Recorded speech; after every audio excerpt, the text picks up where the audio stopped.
Hi guys, আজি আৰম্ভ কৰিছোঁ বছৰৰ প্ৰথমটো বনভোজেৰে বছৰৰ প্ৰথমটো ভিডিঅ'।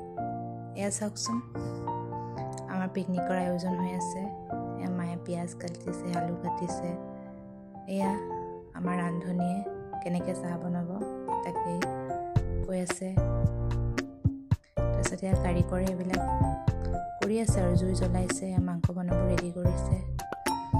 আমাৰ মানে ৰান্ধনীক বহুত মানুহ লাগে ভাত বনাবৰ সময়ত, এজনীয়েদি নহ'ব মানে, সেইকাৰণে তাইক হেল্প কৰি দিবলৈ চব লাগি গৈছে। কোনোবা যদি মোবাইলত ব্যস্ত, কোনোবা আকৌ চাহ খোৱাত ব্যস্ত, কি খাইছে তাকে দেখুৱাতে ব্যস্ত। এনেকৈ আমি আৰু আজিৰ দিনটো উপভোগ কৰিছোঁ আৰু আপোনালোকেও উপভোগ কৰক আমাৰ লগত। এয়া মাংস বনাইছে, টেষ্টটো কেনেকুৱা হৈছে পিছে পৰে কম বাৰু খাই পেলাই। এয়া চাওকচোন, ৰান্ধনী আকৌ বনোৱাৰ মাজত নাচিবও লৈছে পোৱালীকেইটাৰ লগত, তাইহে কোবটো বেছি। তাৰপিছত মই ভাবিলোঁ অকণ ময়ো নাচি দিওঁ, মামীহঁতৰ লগত ময়ো নাচিলোঁ। সদায়নো ক'ত পাম আৰু এনেকুৱা দিন ন, এদিনহে। এয়া তাৰপিছত আমি খালোঁ। এতিয়া আমাৰ খোৱা টাইম, পেট পূজাৰ টাইম।